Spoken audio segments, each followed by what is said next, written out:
بسم الله الرحمن الرحيم وعباد الرحمن الذين يمشون على الأرض هونا وإذا خاطبهم الجاهلون قالوا سلاما. الحمد لله رب العالمين والصلاة والسلام على المبعوث رحمة للعالمين وبعد. When Allah subhanahu wa ta'ala sent in the Quran this magnificent ayah, it was a truthful statement about our Rasul sallallahu alayhi wa sallam. وَمَا أَرْسَلْنَاكَ إِلَّا رَحْمَةً لِلْعَالَمِينَ. We only sent you as a rahmah, mercy for al-alamin. Al-alamin means all that Allah created, for everything. We know that our Rasul sallallahu alayhi wa sallam was definitely a rahmah, mercy for those who believed in him. Because through faith in him sallallahu alayhi wa sallam, Allah subhanahu wa ta'ala transferred them from the darkness of shirk and kufr to the light of iman and to Jannah. Or even those who did not believe in our Rasul sallallahu alayhi wa sallam, also our Rasul sallallahu alayhi wa sallam was sent to them as a rahmah.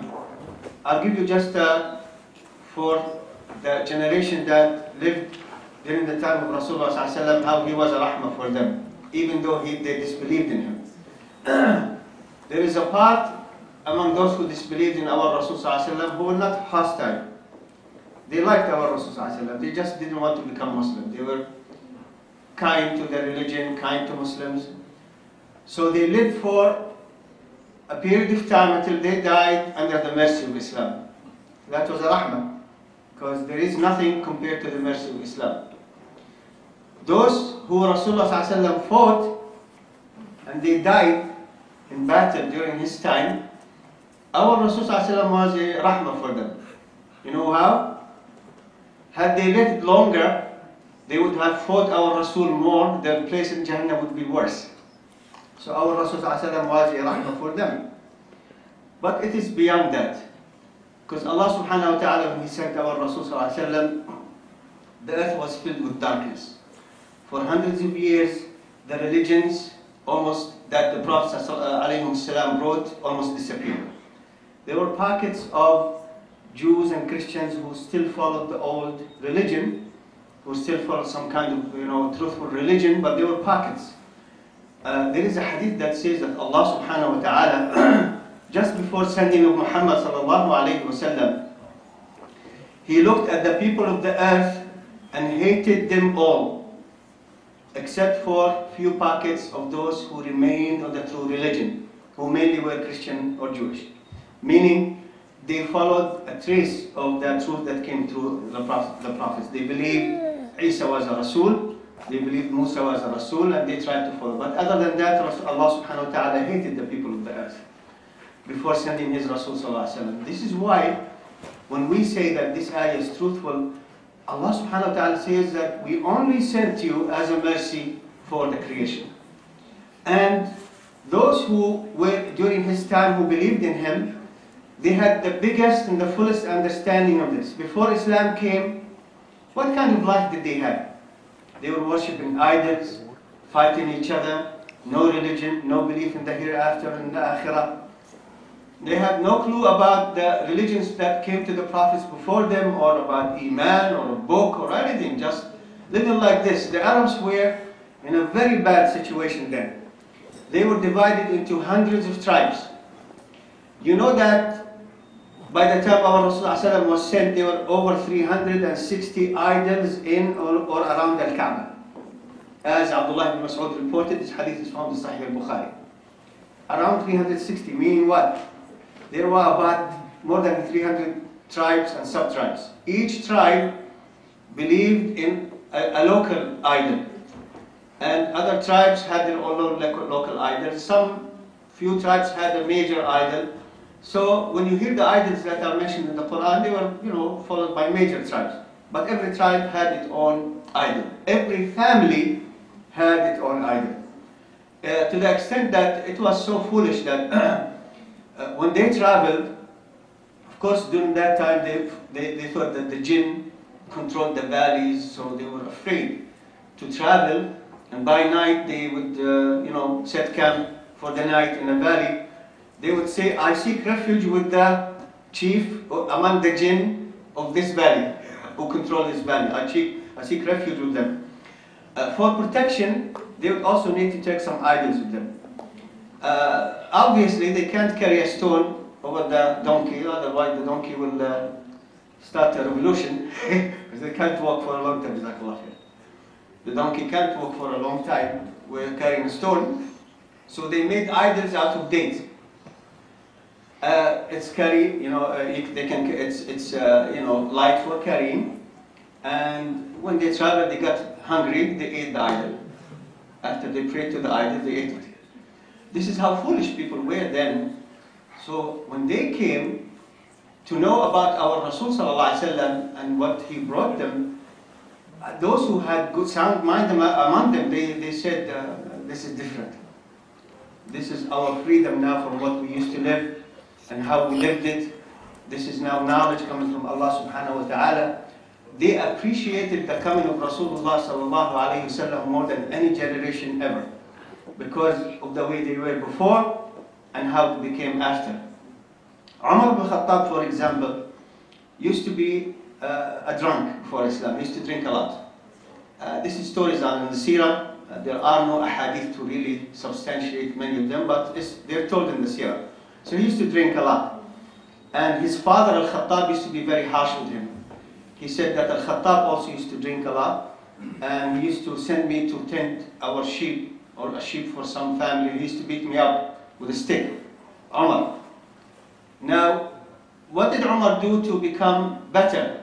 He thought that the best thing I could reach is to write with both hands, to learn a little bit about the lineage, and to know about poems. Because they used to say that those who used to have these kind of qualities and writing, and they used to call them perfect men. What's a perfect man then? Who had knowledge about poems, used to write. In the case of Umar, used to write efficiently with both hands. So his best dream was to become an ambassador for Quraysh, so that when they meet for trade, they will say, here is our representative Umar. What did Allah give him when he became Muslim? Umar al-Khattab is like a classical example of how Allah subhanahu wa ta'ala sent his Rasul as a mercy for al-Alameen. Before Islam, this is what he was. His tribe wasn't among the famous tribes of Quraysh, the middle, Bani Adi. They're not like Bani Hashim, Bani Umayyah, they're in the middle. And he wasn't rich, so he learned those things so he can become better and more noted in his people. He became Muslim, we know, since he became Muslim, Umar al-Khattab, Islam became mighty. One man, along with Hamza, but Umar had more effect on the Islamic group that was in Mecca than Hamza in the beginning. Hamza was the mighty warrior, everybody feared him. And we know the story in the Seerah that Abu Jahl abused our Rasul Sallallahu Alaihi Wasallam. So Hamza came and smacked him, and nobody could even retaliate because they knew it was Hamza. We know in Badr, Hamza and the beginning of Uhud didn't meet anyone that he didn't kill. So he was really a strong, mighty warrior. Umar, he was very strong, but the personality also was very strong. So when he became Muslim, along with Hamza, Islam became mighty. Now, Umar ibn Khattab became the Khalifa later on, and he was the leader of the strongest nation on earth, after being what he used to be before, and then what he became. Umar ibn Khattab, when somebody wants to remember his qualities, call him Al-Faruq. Call him Umar, you don't need to mention the name of the father, and everybody will know who you're talking about. So look at the transformation. And this is only one example out of thousands, how Allah subhanahu wa ta'ala brought His mercy into the hearts and lives of the companions of our Rasul sallallahu alayhi wa sallam. Let's talk about today. You see, centuries passed, and like I said in Jumu'ah, it's not something, a surprise that the kuffar will talk about our Rasul in ill manner. Why? They know the profound effect he had on mankind. They know it. It's not like they don't know it. And the more they talk, the more you feel that they feel outraged because of the success of Islam. Because they couldn't stop it. They couldn't stop it when it was one man, and they can't stop it now when it is more than a billion and a half. We know Muslims need a lot to learn and practice, but still, this is the religion of Allah subhanahu wa ta'ala. The goodness remains in the ummah. No matter how bad a certain generation becomes, the goodness still remains in them. The fact that you see so many masajid today all over the world, mashallah, filled with people who come for salah, unlike here, mashallah, they come for classes, they want to learn, they want to practice the religion. This is a fact that this religion is, nobody can kill it, nobody can bury it, nobody can hinder it. But if we do it to, ill service to ourselves, Allah will punish us in return. So I want to let you know that the goodness in the ummah still remains until today. Will remain until the day of judgment, but we need to be better. So when we hear that what they're saying about our Rasul sallallahu alaihi wasallam, like I said in Jum'ah, brothers, we have to really think about it very seriously. First of all, if it wasn't for the sending of Muhammad sallallahu alaihi wasallam, the Arabs and non-Arabs today would still remain idol worshippers, worshipping idols, stones, men, nothing, money. It's because of the sending of this Rasul that we know La ilaha illallah. And therefore, this gift that Allah distinguished us with, we have to treat it kindly. It's a gift. There is a hadith from the great Hassan where Rasulullah sallallahu alaihi wasallam said, "Innama ana rahmatul muhda." Innama, surely. I am rahmah, mercy, muhda, sent as a gift.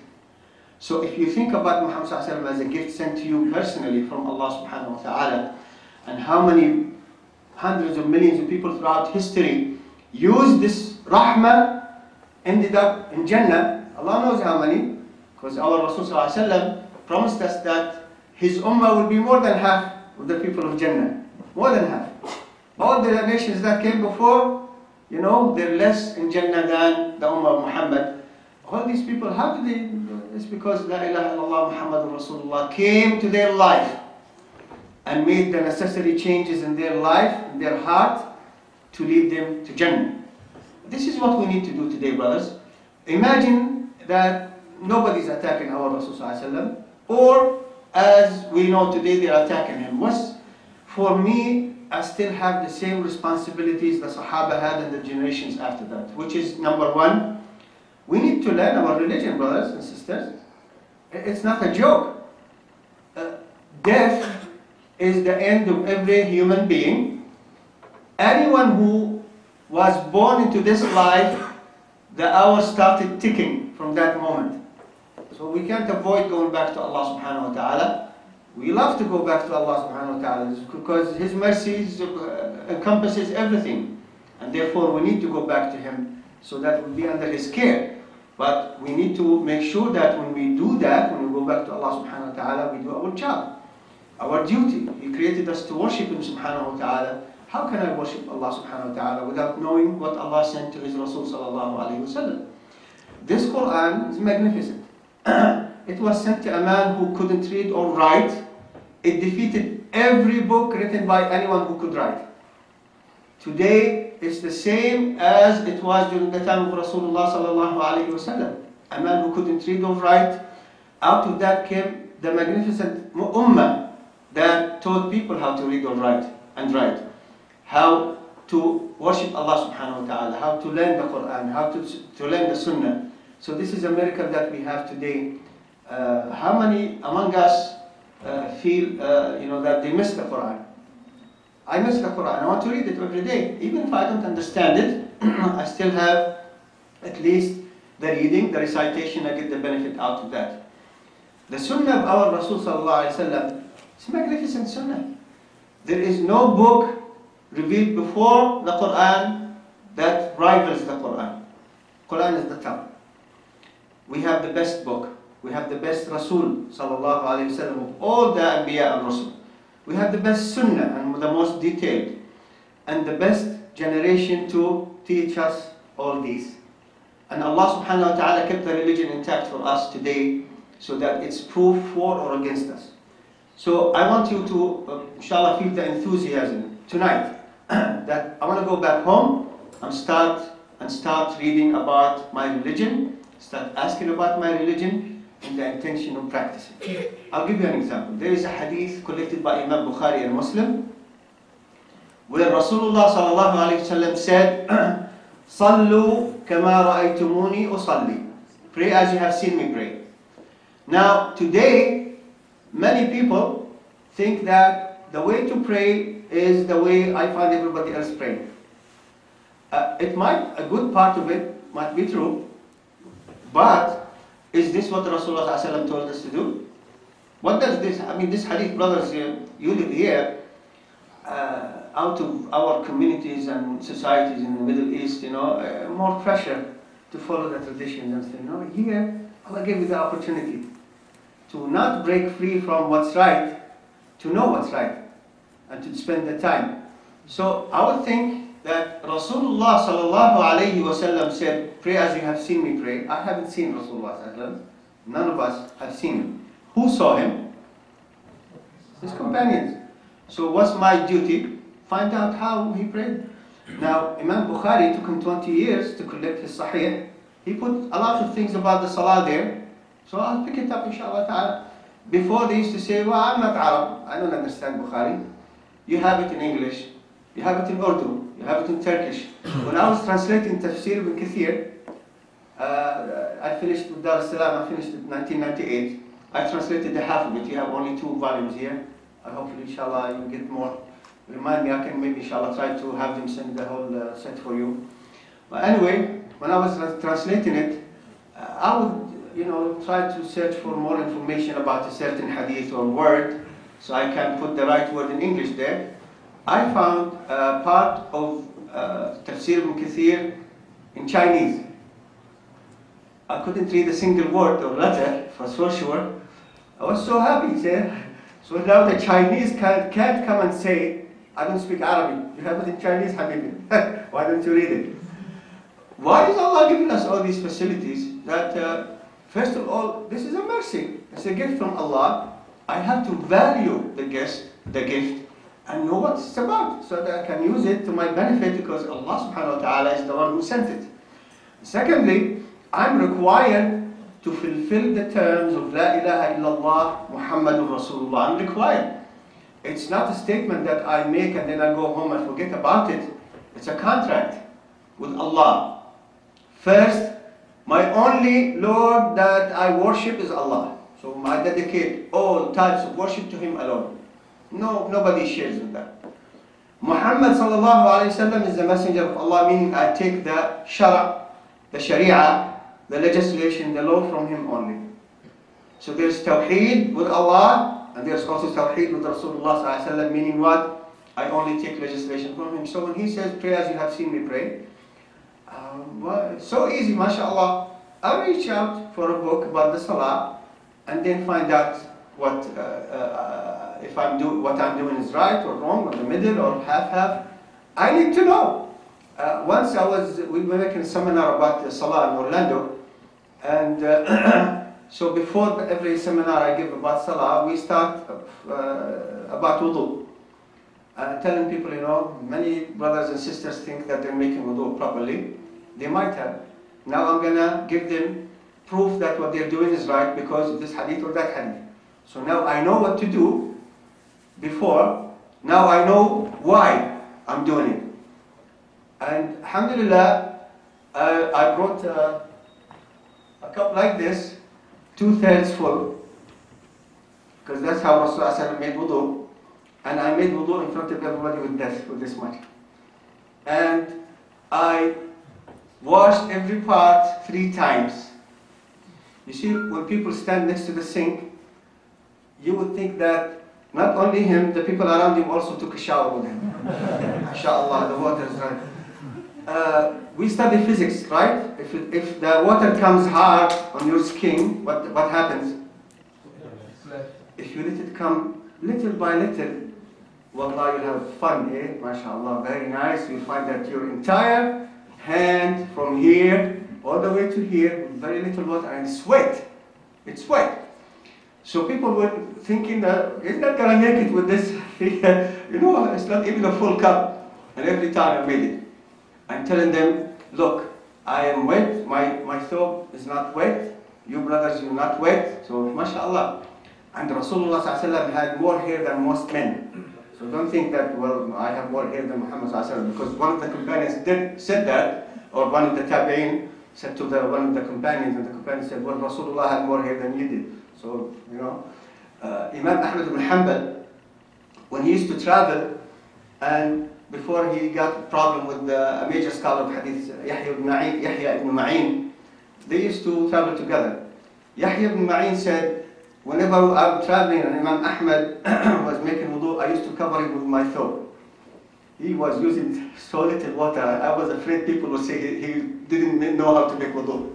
He said I was just protecting him because look how little water he was using according to the Sunnah. Ahmad ibn Hanbal, I was afraid, I was shielding him from people seeing him so they don't think that he didn't know how to make wudu. But who didn't know how to make wudu, him or them? Wallah, once I was in the restroom, a big masjid, and I was a little bit far, and the water, I hear the sink, the water is running. I could see this guy standing next to the mirror, fixing his hair, and doing this and that, this and that, and the water is running. You could take 5 showers with that before he started making wudu. I couldn't shout from the bathroom. I said, maybe inshallah I'll see him when I'm done. He was gone. By the time he was gone, I would say, subhanallah. Rasulullah ﷺ said the truth. He said, some of my ummah will come later and commit aggression with regards to tuhur. Tuhur, wudu, and this is it. Commit aggression. Why are you doing this? Subhanallah, especially in a masjid. So, the rahmah that came through our Rasul ﷺ has to be manifested in our life. The young ones who are here today, the old ones, and those in the middle, you're required to fulfill the requirements of La ilaha illallah Muhammadur Rasulullah by seeking the true religion and creed that has to reside in your heart from its resources, from the Quran and Sunnah and what the Imams of Islam wrote, and to seek the Sunnah through also what Allah kept for us through the Imams of Islam, including the 4 Imams, because they were from as-Salaf as-Salih. The 4 Imams were famous in the Ummah and still famous because they wanted to follow the Sunnah of Rasulullah. They didn't want to defy it. But we have to understand, brothers, there is no one, like the Christians call fallible. There is no one who doesn't make mistakes in the religion other than Muhammad. No way. Abu Bakr made mistakes and Umar made mistakes in the religion, meaning understanding some aspects or something. Umar ibn Khattab used to ask the companions about their opinion about things. Abu Bakr, and this is a magnificent example. Abu Bakr radiallahu anh used to be the companion and friend of our Rasul for 20 years before Islam, 23 years after Islam, 43 years. You would imagine, say, that nobody knows Rasulullah more than Abu Bakr. And it's a truthful statement. But of course, he couldn't watch Rasulullah at home, how he conducted his life with his wife. He would go to who to ask about what Rasulullah did at home? Aisha. Can you imagine this? So these magnificent examples of human beings, as knowledgeable as they are, Abu Bakr, Allah subhanahu wa ta'ala gave him the good news through our Rasul that he's going to Jannah. Still, he dedicated his time to learn about the Sunnah of Rasulullah. Aisha. Now, among the things that these people keep talking about, and alhamdulillah, I think I mentioned some of it here, there is a whole book coming about Aisha and the marriage of Rasulullah to Aisha. He married her when she was 9. And people keep forgetting about many things. First of all, the normal thing throughout the history of mankind, that age was okay for marriage. My own mother married when she was 10, like most of her relatives and sisters and cousins in Palestine, in India, Pakistan. Ask your parents, grandparents. People still marry at the early age even until today. So she married Rasulullah at the age of 9, the youngest of the wives of the Prophet. When he died, she remained for decades after he died because she was young. Allah gave her that, lifetime. And she taught countless Muslims sunnah that we couldn't have learned today without that. This is one aspect why Allah subhanahu wa ta'ala chose her at this young age, because she lived for decades afterwards teaching the ummah the religion. Imam Ibn Qayyim al-Jawziyya, student of Ibn Taymiyyah, said that the most knowledgeable Muslim time of all time, woman of all time is Aisha. The most knowledgeable Muslim woman of all time is Aisha. She saw what no other women of the Prophet saw, and she was young to keep it in the memory and to teach it, to the extent that Abu Bakr would come and ask her. So let's translate this today into something. Facts.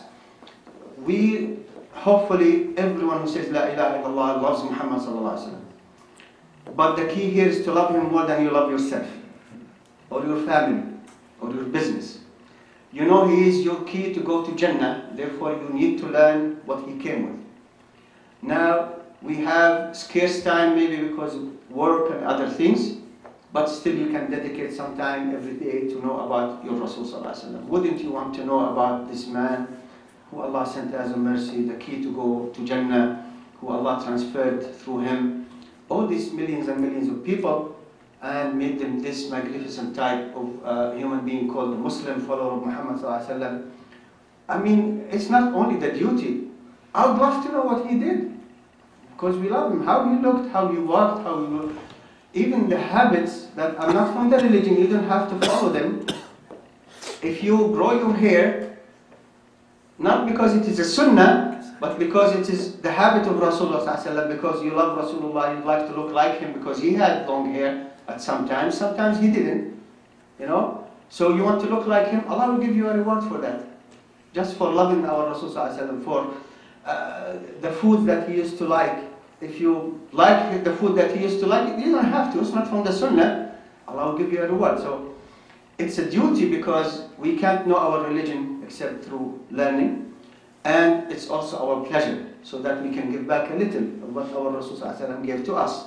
So brothers and sisters here who are sitting here today and thinking, mashallah, 2012, and we're so busy doing this and that. There is no one who works 24 hours a day every day. Even some firefighters work for 24 hours continuously. We had a brother there like this in Kentucky when I was there. After 24 hours, he would need like 10 coffee cups to stay awake for Fajr, because he would be looking like, I'm telling brother, for Allah, you should just leave this job, because it's not natural for anyone to work 24 hours. Everybody has to sleep every night. But, one night, but nobody works 24 hours every day, the whole life. So don't tell me you don't have time to relax and rest and do the sports with the TV. This is the only sport we do these days. Change the station. You can cut out of that. You can cut it out completely. And read something about your religion, Habibi. Allah is not going to ask you what kind of imam you have. If he had knowledge and he was teaching you, he's going to ask you about what you learned and what you did with that knowledge. Now, one wise guy was telling me, I was telling him, why don't you come to the class? He said, well, you teach too many things in your class, sunnah, hadith, this and that. I said, okay. Well, if I learn too much, Allah will ask me about that much. Again, if I learn too many things, Allah will ask me about too many things. So I don't want to learn too many things, so Allah doesn't ask me about too many things. I said, Habibi, you can't fool me with this logic. You don't think you can fool Allah subhanahu wa ta'ala. You have to learn your religion. Of course, you can, according to the time you have, you can, inshallah, organize it. So on a weekly basis, you learn about hadith, Quran, sunnah. Every week, inshallah, you can expand in knowledge. And, wallah, if you dedicate your time to that, you see barakah, blessing, coming to your time, to your mind, to your knowledge, to your salah, and everything. Because now you're imitating your Rasul sallallahu alayhi wa sallam. So now you're going to non-Muslims and telling them, come, I want to teach you about a man who was sent as a mercy to you. He might ask you, how was he a mercy to you? Show me how he was a mercy to you before I can accept him as a mercy for myself. If he doesn't see it on you, in terms of knowledge and practice, he's not going to accept what you're saying, because he's going to tell you, well, show me he's a mercy in your case before we talk about my case. This is why I mentioned that the kuffar who know this trick, now they can't defeat the logic of Islam. So what they do is that they attack our Rasul personally. So people don't read about him, don't listen to him, so they don't get the mercy that Allah sent through him. Why? Character assassination. Why? Because they know how you behave. It tells about what's in here. They're connected. And so if you are good in words and behavior, it will show that inshallah what you in heart is good. So our Rasul ﷺ, everything that Islam came with, he practiced it. Every single practice, every single sunnah, every single dua, every single thing that Allah sent that we call Islam today came through him, and he practiced it. And therefore I need to learn about this. So this is called ilm. This is number one. Required from everyone. And those who think they can have an excuse with Allah subhanahu wa ta'ala because of this and that and this and that, let them wait until they meet Allah and find out if that's worth anything with Allah. So you have to dedicate time to learn about your Rasul sallallahu alaihi wasallam. And if you do that, practice it. Follow it in practice. I would love to talk more about this, but I just want to give you an example. Imam Ahmad ibn Hanbal was dying. And you know, he's called the Imam of Ahlul Sunnah wal Jama'ah, because this man he memorized 2 million hadith, 2 million narrations, memory. And all these narrations had chains of narrations, people.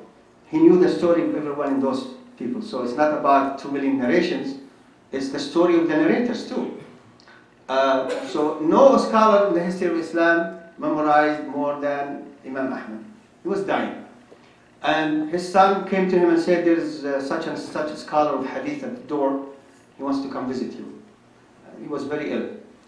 He said, let him in and bring the paper and pen. And his son said, you know, you're sick, what do you want with the paper and pen? He said, for some time I was wishing to meet this scholar to hear a hadith from him. Not a hadith he didn't know, a hadith that he narrated. I wanted to hear it from him. And this is the first time I've seen him for a long time, so bring the paper and pen. So that scholar went in, and Imam Ahmad said, I need that hadith. And he narrated the hadith to him, and his son wrote it. Now I'm asking, Imam Ahmad died days after that. What benefit would Ahmad get from that? 2 benefits. You know the Musnad of Imam Ahmad, the book of hadith that he left for us, over 40,000 hadith. Maybe that hadith was added there by his son Abdullah later, after he died. It's the intention. So if you hear a statement from Rasulullah sallallahu alayhi wasallam, and you're one who says La ilaha illallah Muhammad Rasulullah every day, I want to put it in practice. MashaAllah, this is a hadith. I intend to practice it. You get the reward of those who practice it even though you didn't. You see how magnificent this religion is? So you have it here. When I have the time, inshallah, and the ability, I'm going to do it. Allah will write it for you. You remember when Rasulullah ﷺ went to Tabuk, which is the last battle Rasulullah ﷺ went to, Ghazwa that he was leading. So it was a long trip, and the Sahaba, some of them didn't have means of transportation. So what happened is that they came to Rasulullah ﷺ, told him, I don't have a camel. And Rasulullah ﷺ told him, I don't have a camel so you can accompany me. They went back home crying for not being able to attend this ghazwa with Rasulullah. These are the men. Huh? So the Sahaba who went with him, maybe some of them were thinking, maybe we're better than the people who remained in Medina because we're going with Rasulullah for the ghazwa and they're in Medina. So Rasulullah told them, there are people we left behind in Medina who shared in our reward every time we crossed the valley or climbed the mountain. What kept them there is the valid excuse. They couldn't join us. So those people had the intention of joining Rasulullah in the most difficult ghazwa, yet they shared the reward even though they were still at home. Why? The intention. how bad is it for those who are able to practice a hadith, but they don't do it when they hear it? They argue, they say this, they say that. Well, I had, my store owner tell me that such and such prophet said that. Maybe you think it's a joke. I went to a masjid once, and I prayed, and then after I prayed, I thought, what's going on? The Qibla is not right. The whole masjid. I don't want to say where. So I said, I went outside, according to the sun, Qibla is wrong. It's not right. They were praying towards Colombia or South America or something. Said that. So I prayed the right way, and the Imam came shouting, it's Palestinian like we like to fight, I don't know for what reason. Shouting at me when I was praying, no, you don't do that. I finished the salah, I said, what's wrong with you, Akhi? Well, this is the Qibla that, I said, well, it's wrong Qibla. He said, it's not your decision, it's mine. So somebody came to me and said, why are you arguing with the old man? I said, well, he's telling me this Qibla is wrong. No, if he said this is the Qibla, this is the Qibla. I said, brother, if he tells you to lay on your back and make the sitting your Qibla, would you do it? He said, yes. I said, Ma'assalam. I can't argue with this. And then he told me that a scholar from India visited a place in Qatar and told him that in America they can pray to this direction. I said, brother, this chain of narration is completely weak. I don't know who these guys are. And then he told me Ibn Baz, the scholar Ibn Baz, rahimahullah, said you can. I said, I doubt Ibn Baz had anything to say to you about this, Habibi. He wouldn't, he wouldn't tell you in any way or form to contradict the Sunnah. So some people, you tell them this is the Sunnah, they argue with you. Why are you arguing with me? You can meet Bukhari in the day after, and tell him, why did you put this hadith there? Because I didn't put it. They're the ones who told us about it. So don't argue with me about it. It's worse than if you can't do it, I'll say, I intend to do it and Allah will give me my reward for doing that. But if you argue against it, then it's a major problem. So, ilm is number one. What does it mean? Wake up, brothers. What does it mean, ilm? Learn, knowledge. Amal, action. Because if you have the knowledge, you don't have the action, you're in big trouble with Allah subhanahu wa ta'ala. Now we said we need to teach. We hear people say things about our Rasul sallallahu alaihi wasallam. Why did he marry 9 women? Easy. Why did Sulaiman marry 1,000? Okay? So those people who come and tell you, well, your Rasul, he married 9. Well, in the Bible it says Sulaiman had 1,000. I mean, don't be a miser with our Rasul sallallahu alaihi wasallam. That guy had 1,000. And Rasulullah sallallahu alaihi wasallam, the 9 he had, they're mostly his age. None of them was a virgin. Every one of them, he married her for a reason. Well, that's not relevant to me. Why he married 9? You have people who are called righteous in the Old Testament who had 18 wives, 36. So when somebody comes, now I have inshallah ta'ala a little bit of knowledge. I'm getting the blessing of acting on the knowledge. I want to teach. So people have something idea about Islam. This is my opportunity now to come tell them, you're wrong, you're right, why you're not. I know Aisha is coming soon, but I had a funny debate on national radio with a man called Craig Wynn. I don't know if you heard about him. Craig Wynn, if you go on the internet, don't go on the internet, but I'm just telling you. He wrote a 1,000-page book called The Prophet of Doom, Destruction, about our Rasul sallallahu alaihi wasallam. So this guy, when I found about his book, and he said that he spent 10,000 hours reading the Quran. 10,000 hours means what? He spends like 5 years doing nothing but reading our Quran. He's a liar. The stuff he put in his book, more than a joke, but they made a big shot of him. Those 700 Club and all those, they bring him time after time. So there was a guy who had a national radio show, Mike Gallagher, is out of Dallas. He's famous still until today. Comes in America and Canada after 5, I think 5 p.m. Anyway, every few weeks he brings this guy to talk about Islam. So the brothers in Dallas went to this guy, Mike Gallagher, and told him, you know, you're being ridiculous here. Okay, you're bringing your friend, Mike Craig, when every few weeks to talk about Islam. For God's sake, bring a Muslim this time to talk about his own religion. He agreed that he would bring us both. That guy, Craig, went for 6 months, refused to debate me. Then he got stuck into it. He couldn't say no because he was saying things about the religion. So I spoke for 12 hours, he spoke for 26. You know, this is how fair the people are. But anyway, first question they asked me, I answered the question. I said, Mr. Wynn, all what I want is one verse in the Quran that says, kill men, women, and children who are not fighters, non-combatants. Just one ayah. You don't need to write a book 10,000 pages. One verse, kill men, women, and children who are not fighters, and we're done. Next segment. Then they asked me the next segment after the commercial. I asked him, they asked me, I said, where is that verse? All what I need is one verse that says, go kill the elderly, children, priests, destroy places of worship. That's all what I need, just one verse. I'll bring it the next segment. The third one, his own friend Mike Gallagher told him, where is that verse that Jalal's been asking you about? Are you making this stuff up? Are you making these things up about Islam? I'm going to bring it next segment. So I told him, all what I want from you is a statement like this. Go to this town and kill every man, woman, child, suckling, infant, oxen, sheep, and donkey. By the way, I just quoted the Old Testament, the Bible. He said, I'm not here to discuss comparative religion. I said, what comparative religion? Is there a verse in the Quran like what you have in your book? So you're attacking my book, it's actually in yours. Go read your book. He said, the next segment, the last one, the fourth, I told him, where is that verse? He said, it's in Surah Ibn Ishaq.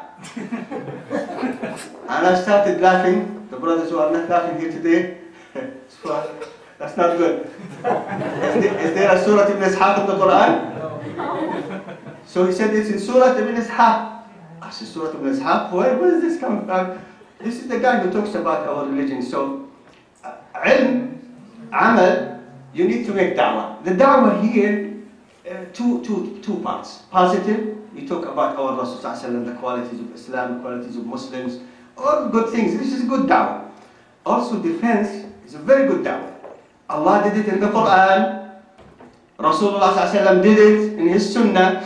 The Sahaba, the Imams of Islam, they did it. It's a good way of making da'wah by telling people that what you're saying is wrong and this is the right thing about our Rasul. So if you're confronted with this kind of situation here, what are you going to say? You're just going to get angry and go on demonstrations in the street like these people do and fight with Muslim soldiers and, you know, and burn Muslim cars because somebody in Denmark forgot their cheese and they said something about our Rasul. It doesn't make any sense. You see, Denmark, we didn't do anything wrong to Denmark. It's this big on the map. And I think they have cheese and a couple of other things. So they say things about our Rasul. The best thing to respond is not to fight with a Muslim soldier in Pakistan or in Egypt or in Jordan. It's come with knowledge and tell them, brothers, about those pictures that they keep posting about our Rasul. Why are you angry? I can tell you 1,000,000,000% this is not Rasulullah. Right? So there's pictures of someone, they call him Muhammad, they call him Abdullah, they call him George. What's the difference? You see what? This is not Rasulullah. He was among the most handsome men of all time. That the Sahaba, when they saw him, they were amazed at how handsome he was. And these people, they couldn't even come close to portraying Rasulullah. So it's not him. So why are we angry? You see? Secondly, they do this to their own Lord and Savior. You know, there were movies here the past few years. They called Isa homosexual. They said that he was married to a prostitute. So they degrade their own Lord and Savior that they chose. Of course, they do that to our Rasul. So that doesn't make me angry. Plus, on a daily basis in America, brothers, in Canada, people are attacking the religion, radio, TV stations, newspapers, from churches, you know, synagogues. Everybody stands and talks about, this is what makes you angry? What about what happens every day? which is far, far more serious than these pictures. Because these people, and when I travel, and I travel a lot by land because I take my books with me. We give, alhamdulillah, a lot of books for free in masajid. So I take books with me, and I pass by many areas, and I want to listen to news. It's all Christian radio. There's Muslims, there's Jews, and if it's a Catholic, it talks about Protestants, Muslims, and Jews. And if it is a Protestant, it talks about Catholics, Muslims, and Jews. But they're feeding the people hatred of us and the wrong image.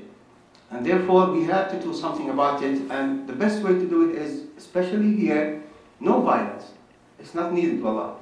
Allah subhanahu wa ta'ala promised to protect His religion, and He did. All what we have to do is take it from here to there. And bi'idhnillah azza wa jal, brothers and sisters, don't take that because I spend more time than you in learning and practicing and teaching that I am better than you. It's just, this is my profession, but everybody can do a good job. Among the good jobs, inshallah, I'll finish in a few minutes, that we need to do. Listen, I wrote a series of books. There are going to be 8, inshallah. This is 1 and 2. According to the Prophet of Mercy, sallallahu alaihi wasallam. Each one talks about a different aspect of the personality of our Rasul sallallahu alaihi wasallam.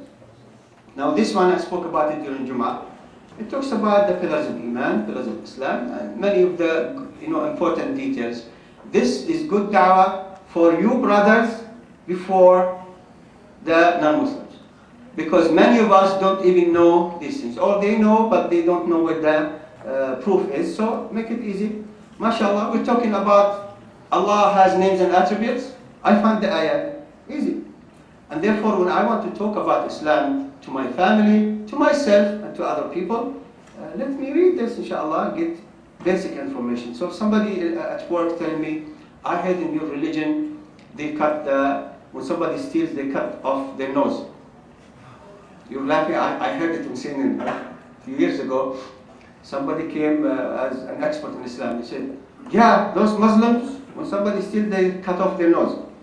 So I was giving a lecture at the University of Miami once. I said to the people, I know you heard what these people said in CNN a few days ago. CNN on some other station, they're all the same. So I said, those who went to the Middle East, anybody here went to the Middle East? Yeah, I did. Did you see people walking around in the streets without noses on? No. So what's this garbage? Well, this guy's an expert. Reading the Quran, it's the hand. You steal, you lose the hand. You don't steal, you keep it. So this is the formula here. Then they start, instead of saying this is foolish, they say, well, why cut the hands? It's harsh. I said, it's less harsh than stealing somebody who doesn't have income. You remember a few years ago, this, okay,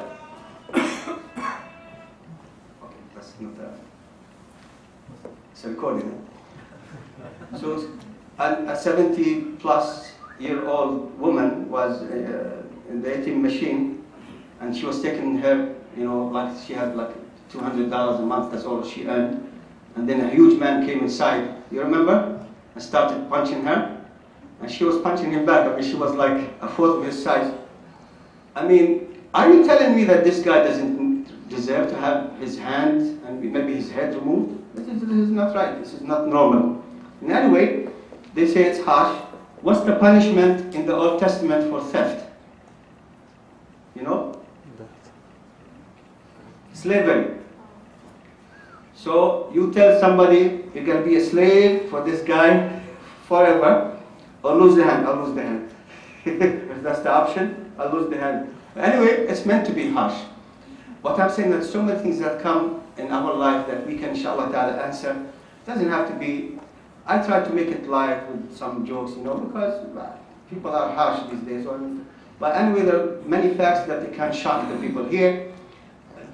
You remember the new Pope, when he started what they call the papacy, the first thing he did is attack our Rasul Sallallahu, right? It's far worse than those pictures, because look what he said.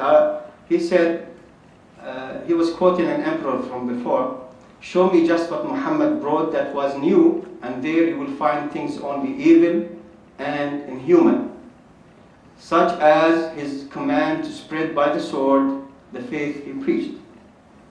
So this is one point that he spoke about. I responded by 50. He said, anyone bring anything that Muhammad brought, it's going to be evil.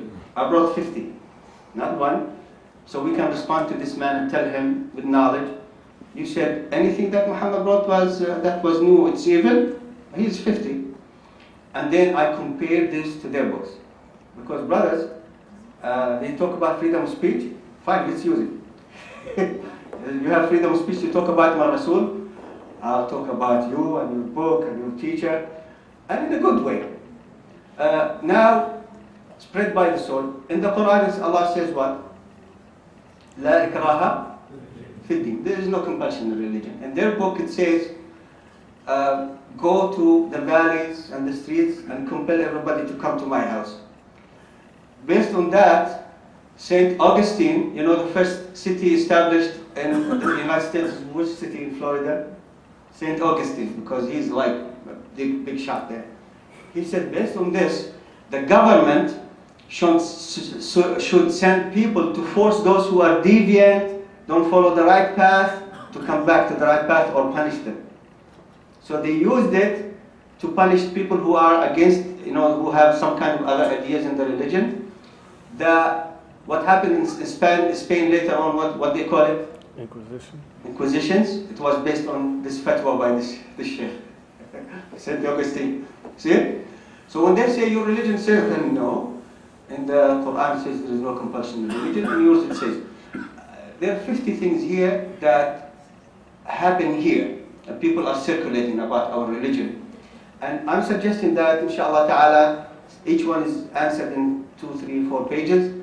Read it, because if they ask you about so many things, about the inheritance for women, about this, and you find some answer here, inshallah subhanahu wa ta'ala, to respond effectively. وَالَّذِينَ يَبِيتُونَ لِرَبِّهِمْ سُجَّدًا وَقِيَامًا وَالَّذِينَ يَقُولُونَ رَبَّنَا اصْرِفْ عَنَّا عَذَابَ جَهَنَّمَ إِنَّ عَذَابَهَا كَانَ غَرَامًا